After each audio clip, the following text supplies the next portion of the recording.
কাশ্মীর কাশ্মীরকে বলা হয় পৃথিবীর জান্নাত। কবি সাহিত্যিকদের ভাষায় পৃথিবীর জান্নাত কাশ্মীরে এবং কাশ্মীরে। আজ থাকছে কাশ্মীরকে নিয়ে সার্বিক আলোচনা। ভাষা, ধর্ম, সংস্কৃতি, নারীদের অবস্থান, বাংলাদেশ থেকে কাশ্মীরে যাওয়ার প্রক্রিয়া। অবশ্যই আমার চ্যানেলটি সাবস্ক্রাইব করবেন, লাইক শেয়ার করবেন, পাশে থাকবেন। তাহলে চলুন যাই, ঘুরে আসি কাশ্মীর থেকে। কাশ্মীর দক্ষিণ এশিয়ার উত্তর পশ্চিম অংশের একটি ঐতিহাসিক পার্বত্য অঞ্চল। এর উত্তরে চীন, জিনজিয়াং ও তিব্বত, পশ্চিমে পাকিস্তান এবং দক্ষিণে ভারতের হিমাচল প্রদেশ ও পাঞ্জাব রাজ্য অবস্থিত। কাশ্মীর অঞ্চলটি ভারত, পাকিস্তান ও চীনের মধ্যে বিভক্ত। ভারতের নিয়ন্ত্রণে রয়েছে জম্মু ও কাশ্মীর এবং লাদাখ।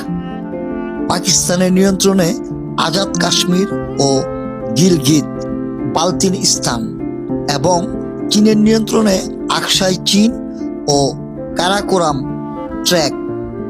সমগ্র কাশ্মীর অঞ্চলের আয়তন প্রায় 2,22,236 বর্গ কিলোমিটার। ভারত নিয়ন্ত্রিত অংশ প্রায় 1,13,80 বর্গ কিলোমিটার।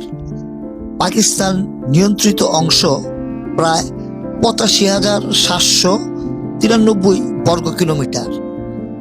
চীন নিয়ন্ত্রিত অংশ প্রায় 37,555 বর্গ কিলোমিটার। সমগ্র কাশ্মীর অঞ্চলের জনসংখ্যা আনুমানিক 1,80,00,000 থেকে প্রায় 2 কোটি হবে। ভারত শাসিত অঞ্চল জম্মু, কাশ্মীর ও লাদাখ প্রায় 1,25,00,000 2021 সালের আদমশুমারি অনুযায়ী। পাকিস্তান শাসিত অংশ প্রায় 60 লাখ। কাশ্মীরের প্রধান ভাষা কাশ্মীরি। কাশ্মীর উপত্যকার প্রধান ভাষা এটি। অন্যান্য আঞ্চলিক ভাষা ডুগরি, পাহাড়ি, গুজরি, পাল্টি, লাদাখি, সিনা ও পশতু। কাশ্মীরের সরকারি ও যোগাযোগ ভাষা উর্দু ও ইংরেজি। ভারত ও পাকিস্তান উভয় অংশেই বহুল ব্যবহৃত। হিন্দি ও পাঞ্জাবি ভাষাও কিছু এলাকায় প্রচলিত রয়েছে। কাশ্মীর অঞ্চলে বিভিন্ন ধর্মের মানুষের বসবাস থাকলেও কাশ্মীরের প্রধান ধর্ম হল ইসলাম। সমগ্র কাশ্মীর অঞ্চলে জনসংখ্যার সিংহভাগই প্রায় 70% মুসলিম বসবাস করেন। কাশ্মীর উপত্যকা ভারত অংশ আজাদ কাশ্মীর ও গিলগিত বালতিস্তানে। পাকিস্তান অংশ মুসলিম জনসংখ্যা 95% থেকে 97%-এরও বেশি। সমগ্র কাশ্মীর অঞ্চলের জনসংখ্যার সিংহভাগই প্রায় 70% মুসলিম। কাশ্মীর উপত্যকা ভারত অংশে। আজাদ কাশ্মীর ও গিলগিত বালতিস্তানে পাকিস্তান অংশ মুসলিম জনসংখ্যা প্রায় 95 থেকে 97%-এরও বেশি। জম্মু অঞ্চলে হিন্দুরা সংখ্যাগরিষ্ঠ প্রায় 65%। ঐতিহাসিকভাবে কাশ্মীরি পণ্ডিতরাও এ অঞ্চলে বসবাস করেন। লাদাখ অঞ্চল এবং তিব্বত সংলগ্ন এলাকায় বৌদ্ধদের উল্লেখযোগ্য উপস্থিতি রয়েছে। ক্ষুদ্র জনসংখ্যায় শিখ ও খ্রিস্টান সম্প্রদায়ের মানুষ বসবাস করেন। ভূস্বর্গ নামে খ্যাত কাশ্মীর এশিয়ার অন্যতম অপরূপ এক প্রাকৃতিক বিস্ময়। হিমালয় ও পীর পঞ্জাল পর্বতমালার কোলে অবস্থিত এই উপত্যকা তার বরফাবৃত পর্বতশৃঙ্গ, নীল জলরাশির হ্রদ, সবুজ প্রান্তর এবং বর্ণিল পাইন বনের সৌন্দর্যের জন্য পৃথিবী জুড়ে সমাদৃত। মোগল সম্রাট জাহাঙ্গীর কাশ্মীরের সৌন্দর্যে মুগ্ধ হয়ে বলেছিলেন, যদি পৃথিবীতে কোথাও স্বর্গ থেকে থাকে তবে তা এখানে, তা এখানে এবং তা এখানেই। পাহাড় ও উপত্যকার রূপসী ক্যানভাস। কাশ্মীরের প্রধান আকর্ষণ এর সুবিশাল পর্বতমালা ও উপত্যকা, শীতকালে বরফে ঢেকে যাওয়া সাদা পাহাড়ের চাদর এবং বসন্তে রোদ জ্বলা রূপকথার গল্পের মতো মনে হয়। ফুলবাগিচা নামে পরিচিত গুলমার্গ তার বিশাল সবুজ প্রান্তর এবং শীতকালীন তুষারপাতের জন্য বিখ্যাত। বরফাবৃত পাহাড়ের মধ্য দিয়ে চলা কেবল কার বা গন্ডোলা রাইড পর্যটকদের এক অবিস্মরণীয় তুষারাচ্ছন্ন দৃশ্য উপহার দেয়। লিডার নদীর তীরে অবস্থিত পহলগাম তার পাইন ও দেওদার বনে ঘেরা শান্ত পরিবেশের জন্য পরিচিত। বেতাব ভ্যালি ও আরু ভ্যালির প্রাকৃতিক দৃশ্য যেন তুলিতে আঁকা এক জীবন্ত ছবি। সোনামার্গ, স্বর্ণভূমি নামে পরিচিত সোনামার্গ হিমবাহ, স্ফটিকের মতো পরিষ্কার নদী এবং পাহাড়ি ঝর্ণার এক অনন্য কেন্দ্রবিন্দু। হ্রদ ও নদ নদীর স্নিগ্ধতা, কাশ্মীরের হ্রদ ও নদীগুলো এই উপত্যকার প্রাকৃতিক সৌন্দর্যে ভিন্ন মাত্রা যোগ করেছে।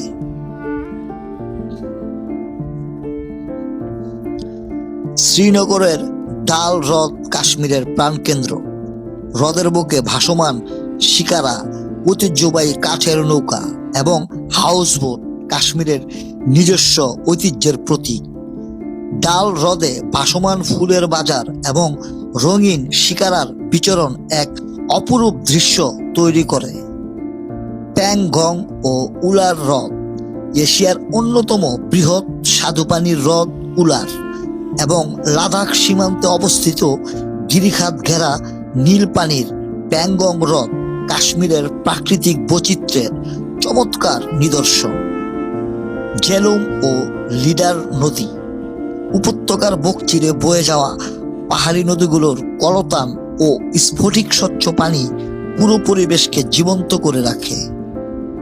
ঋতুভিত্তিক রূপ পরিবর্তন, কাশ্মীর প্রতিটি ঋতুতেই নতুন সাজে সজ্জিত হয়। বসন্তকালে টিউলিপ গার্ডেনে ফুটে থাকা লাখ লাখ রঙিন ফুল উপত্যকাকে উৎসবমুখর করে তোলে। গ্রীষ্মে চারপাশে সবুজ প্রান্তর আর শীতল বাতাস স্বস্তি দেয়।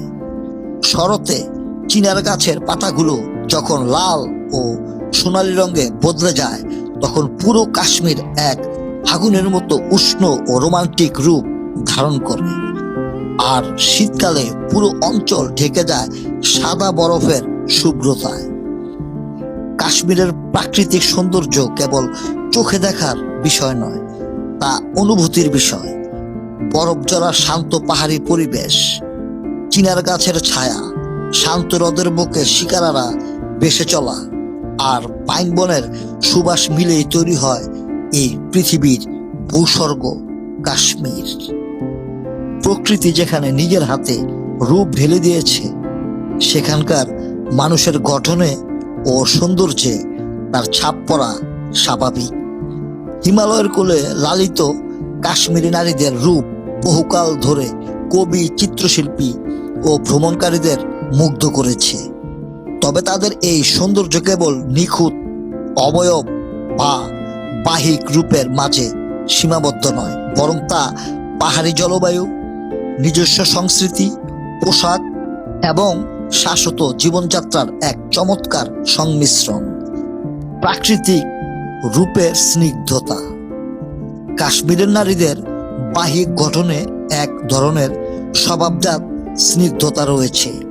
পর্বত ঘেরা পরিবেশ, শীতল আবহাওয়া এবং বিশুদ্ধ প্রাকৃতিক উপাদানের প্রভাব তাদের ত্বকে স্পষ্ট। সুউচ্চ পাহাড়ের শীতল জলবায়ু এবং পাহাড়ি ঝর্ণার বিশুদ্ধ পানির কারণে তাদের ত্বকে এক ধরনের স্বাভাবিক গোলাপি আভা ও উজ্জ্বলতা বজায় থাকে। চোখ ও চোখ মেলানো দৃষ্টি, কাশ্মীরি নারীদের অন্যতম বৈশিষ্ট্য হলো তাদের গভীর ও টাগর চোখ, বাদামি, সবুজ কিংবা হালকা নীলচে চোখের মণি এবং ঘন চোখের পাপড়ি তাদের চেহারা এক ধরনের রহস্যময় ও শান্ত প্রকাশ এনে দেয়। তাদের ঘন কালো বা হালকা বাদামি চুল এবং সুগঠিত শারীরিক গঠন প্রাকৃতিক পরিবেশের সাথে যেন সামঞ্জস্যপূর্ণ। ঐতিহ্যবাহী পোশাক ও অলংকার কাশ্মীরি নারীদের সৌন্দর্যকে আরো অনন্য করে তোলে তাদের চিরায়ত পোশাক ও সাজসজ্জা। ঐতিহ্য ও নমনীয়তার এক অপূর্ব মেলবন্ধন দেখা যায় তাদের সাজে। ফেরান এটি কাশ্মীরের ঐতিহ্যবাহী ঢিলেঢালা লম্বা পোশাক। সুতি বা পশমের তৈরি এই ফেরানের গলা ও হাতা সুসূক্ষ্ম হস্তশিল্প বা তিলা দিয়ে নকশা করা থাকে। এই পোশাক যেমন শীতের হাত থেকে রক্ষা করে, তেমনি এর রাজকীয় ঝুল তাদের চেহারায় আনে এক ধরনের মার্জিত ভাব। কাসাবা ও তরঙ্গ মাথায় পরা বিশেষ টুপি বা স্কার্ফ, যা রূপার তৈরি গহনা ও পিন দিয়ে সাজানো থাকে। এটি কেবল সম্ভ্রমের প্রতীক নয়, বরং কাশ্মীরি নারীদের ঐতিহ্যের প্রধান অলংকার। রূপার গহনা, বড় আকারের কানের দুল, ঝুমকো এবং বড় পাথরের আংটি তাদের পোশাকের সৌন্দর্য বহুগুণ বাড়িয়ে দেয়। সংস্কৃতি, সরলতা ও ভেতরের আলো বাহ্যিক রূপের চেয়েও যা বেশি নজর কাড়ে তা হলো তাদের চলাফেরার সরলতা এবং আত্মিক রূপ।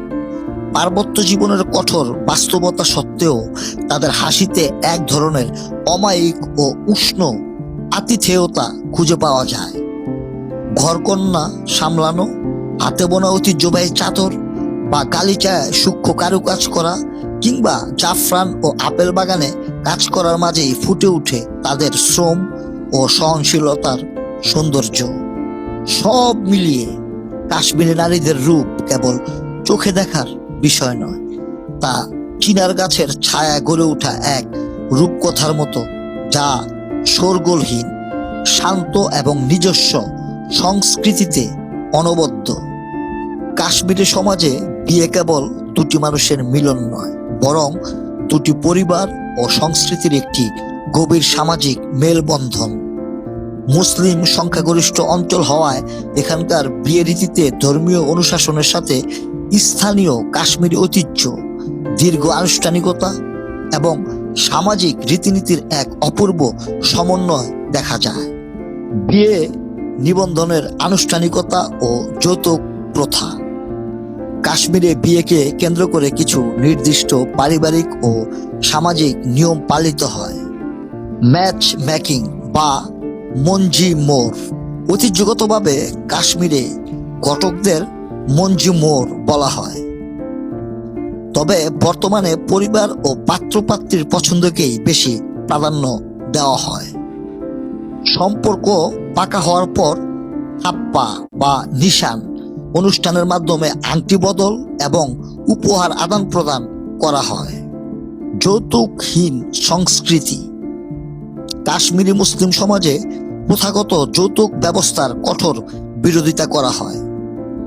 এর পরিবর্তে ইসলামী বিধান অনুযায়ী পাত্রী বা কনেকে মোহর দেওয়া বাধ্যবাধকতা এবং পাত্রীর পরিবার স্বেচ্ছায় বর ও তার পরিবারকে উপহার সামগ্রী দিয়ে থাকে। বিয়ের পোশাক ও কনের রূপসজ্জা কাশ্মীরি কনের বিয়ের সাজে রাজকীয় ঐতিহ্য ফুটে ওঠে। সাধারণ বিয়ের পোশাকে সূক্ষ্ম সোনালী বা রূপালী সুতার কারুকাজ করা তিলা ডিজাইনের ফেরান ও ভারী লেহেঙ্গা ব্যবহার করা হয়। কাসাবা ও অলংকার ঐতিহ্যবাহী পশমি বা রেশমি ওড়নার পাশাপাশি কনের রূপা ও সোনার তৈরি বড় ঝুমকো, গলার হার এবং মাথায় বিশেষ অলংকার পরেন। কাশ্মীরি বিয়ের মূল আকর্ষণ হলো তাদের ভোজ উৎসব, যাকে ওয়াজওয়ান বলা হয়। এটি 36টি ভিন্ন পদের এক রাজকীয় ভোজ, যার বেশিরভাগই খাসির মাংসের তৈরি, যেমন রোগান জোস, রিস্তা, গোস্তাবা।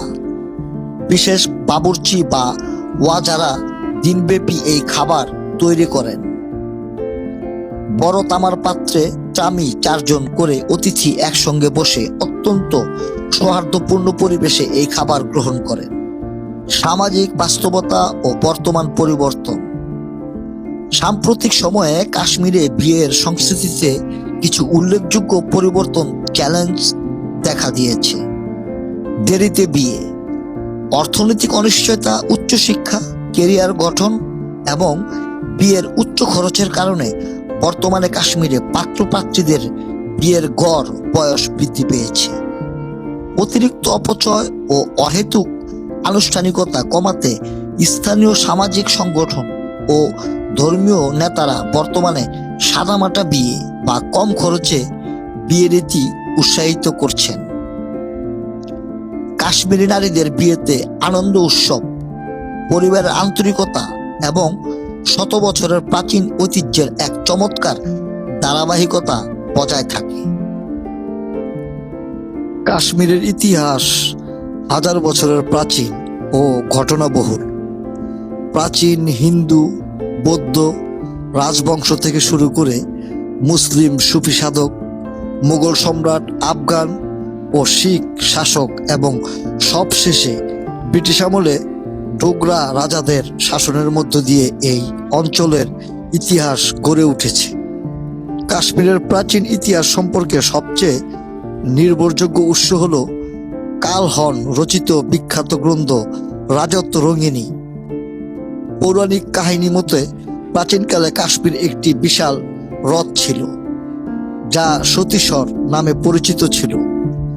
ঋষি কশ্যপ পাহাড় কেটে পানি নিষ্কাশন করে এই উপত্যকার সৃষ্টি করেন, যা থেকে কশ্যপমীর এবং পরবর্তীতে কাশ্মীর নামে উৎপত্তি। সম্রাট অশোকের আমলে খ্রিস্টপূর্ব ৩য় শতক কাশ্মীরে বৌদ্ধ ধর্মের ব্যাপক বিস্তার ঘটে এবং তিনি শ্রীনগর শহরের ভিত্তিপ্রস্তর স্থাপন করেন। পরবর্তীতে কনিষ্কের আমলে এখানে চতুর্থ বৌদ্ধ সংগীতি অনুষ্ঠিত হয়। ৮ম শতকে কারকোট রাজবংশের রাজা ললিতাদিত্য মুক্তাপীর কাশ্মীরে এক বিশাল সাম্রাজ্য প্রতিষ্ঠা করেন এবং বিখ্যাত মার্তণ্ড সূর্য মন্দির নির্মাণ করেন।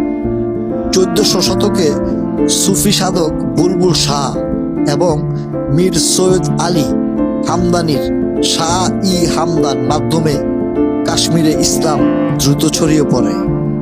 ১৯৩৯ খ্রিস্টাব্দে শাহ মীর কাশ্মীরের প্রথম মুসলিম সুলতানি শাসন প্রতিষ্ঠা করেন। এই রাজবংশের সবচেয়ে বিখ্যাত শাসক ছিলেন সুলতান জয়নুল আবেদিন, যাকে কাশ্মীরের জনগণ ভালোবেসে বুট শাহ মহান রাজা বলতেন। তার আমলে শিল্প, সংস্কৃতি ও অর্থনীতিতে স্বর্ণযুগ সূচিত হয়। মোগল ও আফগান শাসন ১৫৮৬ থেকে ১৮১৯ সাল পর্যন্ত। ১৫৮৬ সালে মোগল সম্রাট আকবর কাশ্মীর জয় করেন। মোগল শাসকরা কাশ্মীরের প্রাকৃতিক সৌন্দর্যে মুগ্ধ হয়ে ডাল হ্রদের তীরে শালিমার ও নিশাত বাগের মতো অপূর্ব উদ্যান নির্মাণ করেন। ১৯৫২ সালে আহমেদ শাহ দররানির মাধ্যমে কাশ্মীর আফগান শাসনাধীনে চলে যায়। এই সময়টিকে কাশ্মীরের ইতিহাসের অন্যতম অন্ধকার ও নিপীড়নমূলক যুগ হিসেবে বিবেচনা করা হয়। ১৮১৯ সালে মহারাজা রঞ্জিত সিং আফগানদের পরাজিত করে কাশ্মীর দখল করেন। প্রথম অঙ্গ্লো শিখ যুদ্ধের পর ১৮৪৬ সালে ব্রিটিশ ইস্ট ইন্ডিয়া কোম্পানি এবং গোলাপ সিংহের মধ্যে অমৃতসর চুক্তি স্বাক্ষরিত হয়। এই চুক্তির মাধ্যমে মাত্র ৭৫ লাখ নানকশাহী রুপির বিনিময়ে ব্রিটিশরা কাশ্মীর অঞ্চলটি গোলাপ সিংহের কাছে বিক্রি করে দেয়। এভাবে ডোগরা রাজবংশের সূচনা হয়, যা ১৯৪৭ সাল পর্যন্ত বহাল ছিল।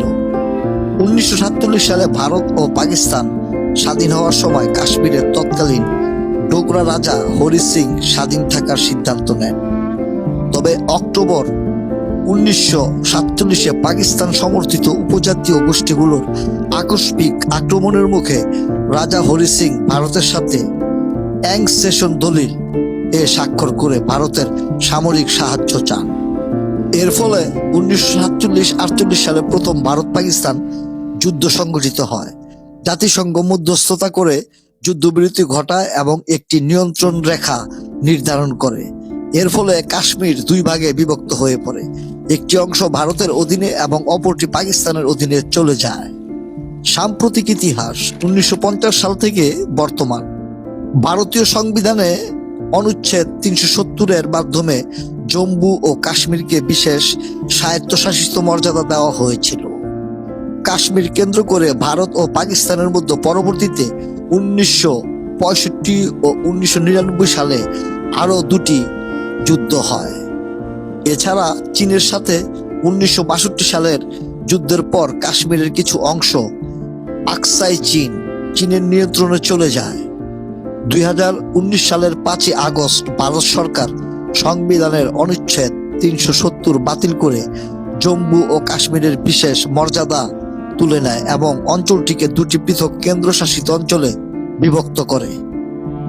বাংলাদেশ থেকে কাশ্মীরে ভ্রমণের জন্য পাসপোর্ট, ভিসা ও রুট নির্বাচন সম্পর্কিত ধাপগুলো আলোচনা করা যাক। ন্যূনতম 6 মাসের মেয়াদের পাসপোর্ট থাকতে হবে। বাংলাদেশিদের ভারতীয় ট্যুরিস্ট ভিসা নিতে হবে। ভিসার আবেদনে আপনার পোর্ট বা যাতায়াতের পথ যেমন বেনাপুর, হরিদাসপুর, গেদে, ধর্ষণা অথবা বাই এয়ার ঢাকা স্পষ্টভাবে উল্লেখ করুন।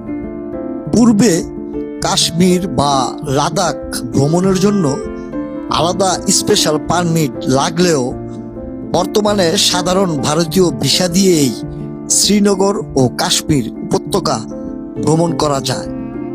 তবে চীন বা পাকিস্তান সীমান্ত সংলগ্ন লাদাখের কিছু সংবেদনশীল এলাকায় যেতে স্থানীয় প্রোটেক্টেড এরিয়া পারমিট বা ট্যাব লাগে, যা শ্রীনগর লেহ পৌঁছে নেওয়া যায়। ভ্রমণের উপায় ও রুট। আকাশপথ সবচেয়ে দ্রুত ও আরামদায়ক। ঢাকা থেকে সরাসরি ভারতের নতুন দিল্লি বা কলকাতা বিমানবন্দরে ফ্লাইটে যান। সেখান থেকে অভ্যন্তরীণ কানেক্টিং ফ্লাইটে শ্রীনগর বিমানবন্দর SXR পৌঁছে যান। দিল্লি থেকে শ্রীনগর যেতে প্রায় 1 ঘন্টা 30 মিনিট সময় লাগে। স্থলপথ ও ট্রেন বাজেট ফ্রেন্ডলি। ধাপ 1, বাংলাদেশ থেকে কলকাতা, দিল্লি, ঢাকা বা যে কোনো সীমান্ত বেনাপুর, গেদে দিয়ে কলকাতা যান। চাইলে ঢাকা থেকে সরাসরি মৈত্রী বা বন্ধন এক্সপ্রেসে কলকাতা যেতে পারেন, কিংবা দিল্লি যাওয়ার বিমানেও উঠতে পারেন। ধাপ 2, কলকাতা দিল্লি থেকে জম্মু। কলকাতা, হাওড়া, শালদা অথবা দিল্লি রেল স্টেশন থেকে ট্রেনে উঠে জম্মু তাওয়াই বা কাটরা স্টেশনে নামুন। ধাপ 3, জম্মু থেকে শ্রীনগর সড়ক পথ। জম্মু স্টেশন থেকে শেয়ার ট্যাক্সি, প্রাইভেট ক্যাব বা বাসে চেপে শ্রীনগর পৌঁছাতে পারেন। দূরত্ব প্রায় 240 কিলোমিটার, সময় লাগে 6 থেকে 8 ঘন্টা। বর্তমানে উধমপুর, শ্রীনগর, বারামুলা রেল রিং চালু হওয়ায় জম্মু কাটরা থেকে রেলে বানিহাল হয়ে সরাসরি শ্রীনগর যাওয়া আরো সহজ ও দ্রুত হয়েছে। ধাপ 3, প্রয়োজনীয় নথিপত্র ও টিপস। হোটেল বুকিং ও পরিচয়পত্র। শ্রীনগর বিমানবন্দরে বা চেকপোস্টে মূল পাসপোর্ট, ভিসার কপি এবং পাসপোর্ট সাইজ ছবি সবসময় সাথে রাখুন। মোবাইল সিম কার্ড। বাংলাদেশে ব্যবহৃত আন্তর্জাতিক রোমিং সিম ছাড়া অন্য বাংলাদেশি সিম কাশ্মীরে কাজ করবে না। এছাড়া ভারতের অন্যান্য রাজ্য থেকে কেনা প্রিপেড সিমও কাশ্মীরে চলে না। শ্রীনগর বিমানবন্দর বা শহরে পৌঁছে পাসপোর্ট ও ভিসা দেখিয়ে স্থানীয় পোস্টপেড সিম, জিও, এয়ারটেল কিনতে হবে। ভ্রমণের উপযুক্ত সময়। ফুল ও টিলুইট দেখতে চাইলে মার্চ থেকে মে, এই সময়টায় বসন্তকাল। বরফ ও শীতকালীন খেলাধুলা উপভোগ করতে চাইলে ডিসেম্বর থেকে ফেব্রুয়ারি, এই সময়টায় শীতকাল। ধন্যবাদ প্রিয় দর্শক, অবশ্যই আমার চ্যানেলটিকে সাবস্ক্রাইব করবেন, লাইক শেয়ার করবেন, পাশে থাকবেন। সবার জন্য অনেক অনেক দোয়া ভালোবাসা রইল। সবাই ভালো থাকবেন। আজকের মতো আমি নজরুল ইসলাম টিটু কাশ্মীর থেকে বিদায় নিচ্ছি। আবার দেখা হবে, কথা হবে। সবাই সে পর্যন্ত ভালো থাকবেন। আসসালামু আলাইকুম।